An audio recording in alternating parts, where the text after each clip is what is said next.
3장 가치평가에서 다루지 않았던 가장 주된 내용이 바로 이 취득 시점에 투자비를 산출하는 겁니다. 이 투자비를 산출하는 건 역시 어떤 방식의 투자인가, 어디에 투자하는가에 따라서 상당히 달라집니다. 그것을 매입에 의한 투자와 개발에 의한 투자 두 가지로 나누어서 굵직하게 한번 그 내용을 살펴보겠습니다. 먼저 매입에 의한 투자는 투자비의 구성도 비교적 간단하고 투자비의 지출도 일시에 이루어집니다. 그래서 이 투자비를 추정하는 것이 비교적 쉽습니다. 개발에 비해서요. 매입에 의한 투자비를 구성하는 가장 큰 항목은 매입 금액입니다. 이 매입 금액이라는 것은 매매 금액을 매수자 입장에서 얘기하는 거죠. 우리가 수익을 내는 부동산을 취득한다고 하면 그것은 토지와 건물로 구성되어 있을 것입니다. 이것들이 함께 묶어진 그 복합적인 자산인 부동산을 우리가 매입을 하는 거죠. 실제로 매매 거래를 할 때는 토지분과 건물분의 가액을 나누어서 정합니다. 매수자의 재무제표에 이것을 분리해서 기재해야 되기 때문이죠. 이것은 감가상각비나 조세에 영향을 미칩니다. 건물은 감가상각되지만 토지는 감가상각되지 않죠. 그리고 매입 금액에다가 취득에 부대되는 세금을 더해줘야 합니다. 이 취득세도 만만치 않은 금액인데요. 이 역시 토지와 건물에 모두 부과됩니다.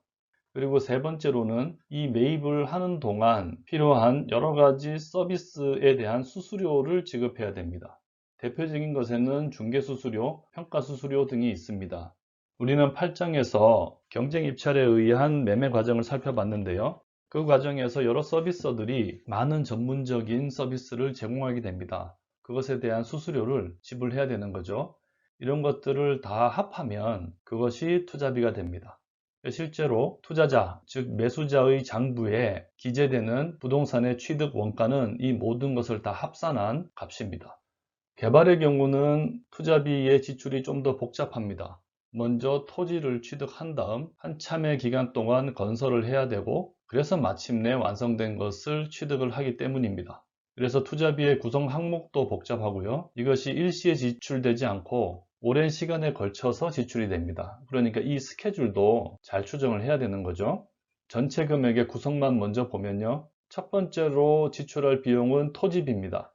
개발 사업을 하려면 먼저 토지를 취득해야 되죠. 근데 이 토지비의 구성이 바로 앞에서 살펴본 이 구성과 같습니다. 이 구성은 부동산을 취득할 때 항상 발생하는 구성입니다. 그래서 우리가 당장 수익을 발생시키지 않는 개발을 위한 토지를 구입할 때도 그 토지의 소유자에게 지불해야 되는 매입금액, 그 토지의 취득과 관련된 세금, 수수료 등을 지불해야 되는 거죠. 그리고 나서 일정 기간 동안 건설비를 지출해야 됩니다. 건설비는 설계나 인허가 비용들이 있고 직접 공사에 소요되는 비용도 있고 그리고 건설이 완료되면 건물이 준공이 되는데요. 이 건물을 나의 명의로 등기를 할 때 역시 취득세를 내야 됩니다. 타인으로부터 매수를 하건 내가 건설을 하건 그것이 내 건물이 되기 위해서는 결국 취득세는 내야 됩니다. 이걸 다 합산한 것이 건설비가 될 것이고요. 그리고 개발의 과정에서 우리가 무시할 수 없는 또 다른 비용이 금융비용이 있습니다.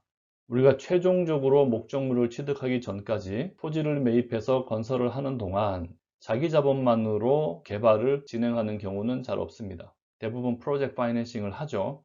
그런 파이낸싱을 하면 거기에 대한 이자 비용이 발생하는데요. 이 이자 비용의 크기가 전체 투자비에서 차지하는 비중이 만만치가 않습니다. 그래서 이 금융비용도 잘 추정을 해야 됩니다. 이런 것들이 다 합산돼서 투자비가 나오는 것이고요. 그 값이 역시 취득 원가가 됩니다. 이 투자비는 투자자 입장에서 나가는 돈으로 기재가 될 것이고요. 그리고 투자의 초기에 대부분 지출이 됩니다. 매입에 의해서건 개발에 의해서건 취득을 하기 위해서는 아까 말씀드린 대로 자금을 조달해야 되죠. 매입에 의한 자금 조달은 투자비처럼 개발에 비해서 비교적 간단합니다.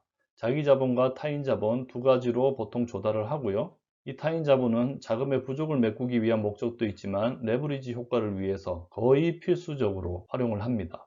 이 자기 자본은 다시 그 안에서 순위를 보통주, 우선주와 같은 형식으로 나눌 수가 있습니다. 주식의 경우는 보통주, 우선주라는 말을 쓰고요. 다른 종류의 지분증권일 경우는 선순위, 후순위 이런 표현을 쓰기도 하고 1종, 2종 이런 표현을 쓰기도 합니다.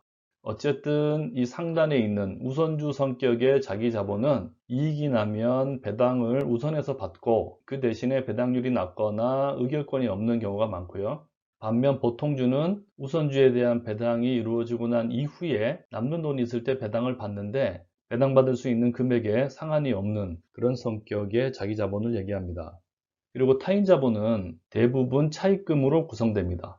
우리가 부동산을 매입하는 경우에는 증권의 형태로 채권을 발행하는 경우는 잘 없고요. 계약에 의해서 돈을 차입하는 경우가 많습니다. 그리고 이 차입금과 함께 타인 자본을 구성하는 중요한 요소가 보증금이죠.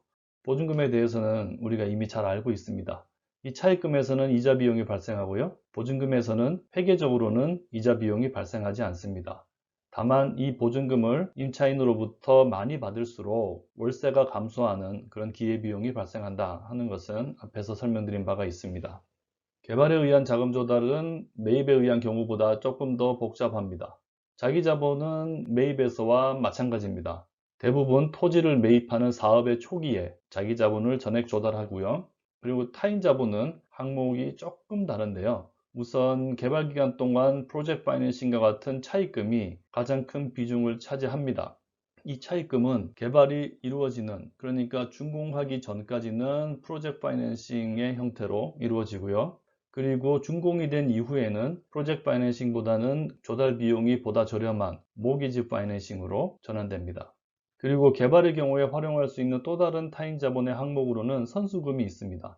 이것은 개발하고 있는 부동산을 선매각하거나 또는 이것을 쪼개서 매각하는 걸 말하죠. 선분양하는 경우에 발생합니다. 선매각이나 선분양이라는 것은 준공된 이후에 부동산을 사가기로 미리 계약을 하는 걸 말하죠. 이 미리 계약이 이루어지면 준공되기 전부터 매수자가 계약금과 중도금을 쪼개서 납입을 하는 경우가 많습니다. 이렇게 미리 받은 매매 대금은 개발자가 건물을 준공해서 소유권을 넘겨주기 전까지는 자신의 책임을 다하지 않은 것이기 때문에 타인 자본인 선수금으로 잡힙니다. 우리나라 같은 경우는 선분양에 의한 개발 사업이 많고 그래서 이 선수금 형태의 자금 조달이 아주 발달해 있습니다. 그리고 마지막으로 취득과 동시에 처분하는 경우가 아니라면 일정 기간 보유하게 된다면 건물을 준공한 이후에 임차인에게 임대를 하면서 보증금이 발생을 할 수 있죠.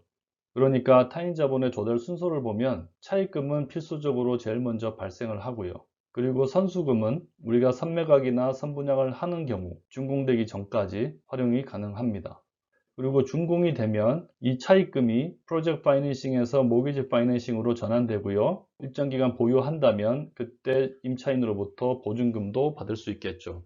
이 둘은 비슷한 시기에 준공 이후에 발생하는 타인 자본입니다. 그리고 이런 자금들이 일시에 다 조달되는 것이 아니고 개발 사업이 진행되는 과정에서 일정한 스케줄을 가지고 조달이 됩니다. 매입에 의한 투자에서는 필수적으로, 개발에 의한 투자에서는 선택적으로 우리는 부동산을 보유하게 됩니다. 그 보유 기간의 현금 흐름은 3장 가치평가에서 배운 것과 크게 다르지 않습니다.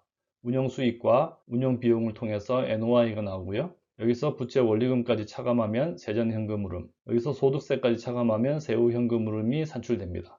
그 중에서 우리가 가치평가를 할 때는 이 NOI, 순영업 소득을 기준으로 했었는데요. 타당성 검토를 할 때는 주로 이 세전 현금 흐름을 대상으로 합니다.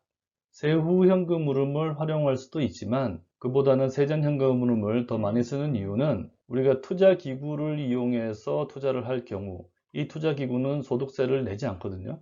또는 다른 형태로 투자를 하더라도 투자자의 소득이, 전체적인 소득이 어떻게 되느냐에 따라서 이 소득세가 달라집니다. 그래서 그 영향을 배제한 이 세전 현금 흐름으로 사업성 검토를 하는 경우가 많습니다. 순영업 소득으로 타당성 검토를 하면 이것은 사업 또는 투자 전체의 타당성 검토를 하는 것이 되고요. 이 중에서 부채 원리금을 차감하고 세전 현금 흐름 가지고 타당성 검토를 하면 이것은 자기 자본 또는 지분의 타당성을 검토하는 것이 됩니다. 3장에서와 한 가지 차이는 여기서 운영 수익을 제가 임대 수익, 기타 수익, 이자 수익, 빼기 공실대손 이렇게 네 가지의 요소로 나누었습니다. 3장에서는 임대 수익과 기타 수익만 있는 걸로 얘기를 했었는데요. 왜냐하면 그때는 이야기를 좀 단순하게 하기 위해서 보증금의 효과를 고려하지 않았었습니다. 그런데 우리가 이제 현금 흐름에 좀 익숙해졌으니까 보증금이 있는 경우를 가지고 한번 생각을 해 보겠습니다. 임차인으로부터 보증금을 받으면 거기서부터 이자 수익이 발생하겠죠. 이 이자 수익은 우리의 운영 수익을 구성하는 또 하나의 요소가 됩니다. 실제로 실무에서는 이런 모든 수입의 항목들을 다 고려해서 타당성 검토를 하겠죠. 다음은 처분 시점 현금 흐름인데요. 이것은 3장과 다르지 않습니다. 매각 금액이 들어오면 여러 가지 수수료를 차감하고 그러면 매각 수익이 확정이 되고 여기서부터 부채를 상환해야죠. 그 부채는 차입금과 보증금의 원금 잔액을 말합니다. 그것까지 차감을 하면 세전 현금 흐름이 나오고 소득세까지 차감하면 세후 현금 흐름이 나옵니다. 여기 오타가 있네요.